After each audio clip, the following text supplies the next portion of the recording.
Nepal cricket team के बहुत सारे खिलाड़ियों को लेके यहाँ पे कहा जा रहा है कि जो एनुअल कॉन्ट्रैक्ट कैन बोर्ड ने रिलीज की है, उस एनुअल कॉन्ट्रैक्ट में बहुत सारे प्लेयर को डाला जाना चाहिए था। जैसे कि एक नंदन यादव, इनके बारे में कहा जा रहा है कि यार नंदन यादव को कैसे इग्नोर कर सकती है cricket association of Nepal and Kushal Bhurtel जैसे प्लेयर को क्यों यहाँ पे आप ग्रेड बी में डाले हो एंड उसके अलावा आसिफ शेख क्यों ग्रेड ए में है। देखो बहुत सारे लोग जो है ना यह सवाल पूछ रहे हैं, जिसके बारे में थोड़ा सा बात करते हैं हम।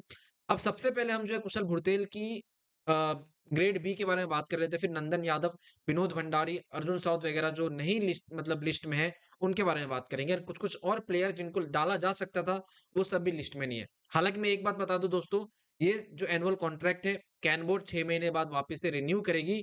तो जो प्लेयर अभी नहीं है, आपको आने वाले टाइम पे 6 महीने बाद उस लिस्ट में देखने को मिल सकता है। एंड ओवरऑल मैं एक बात और भी कहूंगा कि ये जो एनुअल कॉन्ट्रैक्ट बनाया गया है, ये प्लेयर्स की परफॉर्मेंस के बेसिस पे बनाया गया, ना कि फेवरेटिज्म के चक्कर में। ठीक है, यहाँ पे जो प्लेयर परफॉर्म कर रहा है, उसको लेके जो है यहाँ पे ये एनुअल कॉन्ट्रैक्ट बनाया गया है। तो पहले सबसे पहले कुशल भुरतेल के बारे में आपको बताता हूँ कि कुशल भुरतेल जो है, यार ये प्लेयर मेरे हिसाब से डिजर्व करता था ग्रेड ए में रहना। इसके पीछे का रीजन ये है, भले ही कुशल भुरतेल का पिछले साल 2024 में बहुत ज्यादा बुरा गया हो उसका साल, लेकिन अगर आप देखो तो यार अभी जिस तरीके से कुशल भुरतेल डोमेस्टिक सर्किट खेल रहे हैं, कुशल भुरतेल जो है वो बहुत अच्छे रन्स लगा रहे हैं। मतलब आप देखो जय ट्रॉफी में कुशल भुरतेल बहुत अच्छी परफॉर्मेंस दिया था, जहां पे अच्छे खासे विकेट टेकर थे एंड हाईएस्ट स्कोरर थे। वहीं पे अगर आप देखो तो अभी जो नॉर्मल चल रही है पीएम का अपनी डोमेस्टिक टूर्नामेंट, वहां पे कुशल भुरतेल पूरी कंसिस्टेंसी के हिसाब से बैटिंग कर रहे हैं। तो मेरे हिसाब से भुरतेल को जो है ग्रेड ए में ही रखना चाहिए था, ना कि ग्रेड बी में। क्योंकि आप अगर आसिफ शेख को रख रहे हो, क्योंकि आसिफ शेख एंड कुशल भुरतेल की जो फॉर्म है, वो लगभग लगभग सेम ही थी 2024 के। अगर आप आईसीसी सीडब्ल्यूसी लीग 2 में देखो, वहां पे दोनों से परफॉर्मेंस नहीं हो रही थी। लेकिन आसिफ शेख ग्रेड ए में है, भुरतेल ग्रेड बी में, ये थोड़ा बहुत जो है बुरा लगा। ऐसा नहीं कह रहा हूँ कि आसिफ शेख को ग्रेड बी में डालना चाहिए था, मैं ऐसा कह रहा हूँ कि यार कुशल भुरतेल को ही ग्रेड ए में रखना चाहिए था। आप 6 प्लेयर को रख सकते थे ग्रेड ए में। क्योंकि यहाँ पे बात सैलरी की आती है। आप देखो सीधी-सीधी सैलरी जो है यहाँ पे कम हो जाती है 3000 की, सॉरी 30,000 की। तो 1 लाख से 70,000 पे आना थोड़ा बहुत बड़े प्लेयर्स के लिए जो है वो भाई हर्ट करती है चीज़ें। ख़ैर, जो भी है, लेकिन ये 6 महीने बाद अब मेरे हिसाब से कुशल बुरदेल को वापस से ग्रेड ए में डाल दिया जाएगा।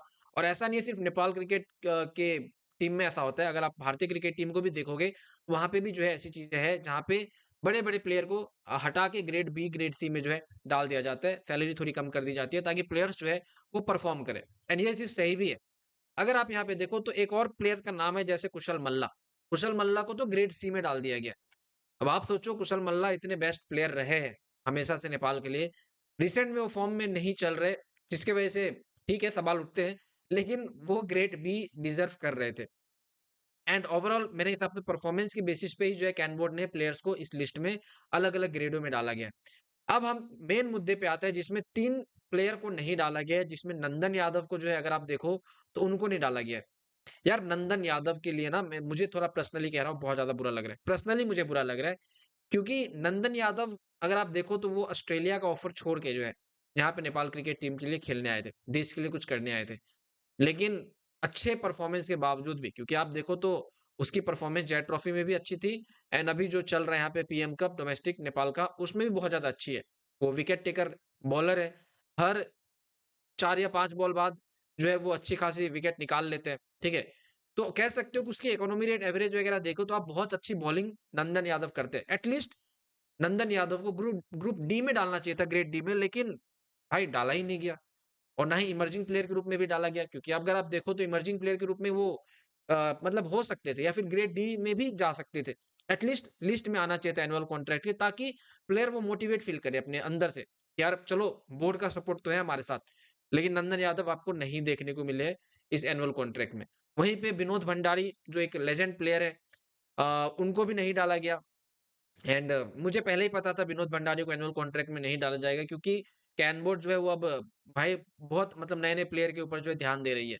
नए-नए प्लेयर मतलब कह सकते हो जो अभी करंट एनुअल कॉन्ट्रैक्ट में आपको दिखे, तो विनोद भंडारी से तो ऐसे एक्सपेक्टेशन नहीं थी। अर्जुन साउथ को लेके मैं कहूँगा कि उनको जो है हटा दिया गया एनुअल कॉन्ट्रैक्ट से, क्योंकि उसकी परफॉर्मेंस अर्जुन साउथ की बहुत ही ज़्यादा ठीक नहीं थी। एंड मेरे हिसाब से यही एक रीज़न था जिसकी वजह से अर्जुन साउथ को जो है एनुअल कॉन्ट्रैक्ट से निकाला गया। लेकिन फिर भी अगर आप देखो तो बहुत सारे ऐसे प्लेयर जो है वो डिज़र्व करते थे। जैसे पवन सराफ की बात करो, बहुत सारे लोग पवन सराफ को लेके कहते हैं।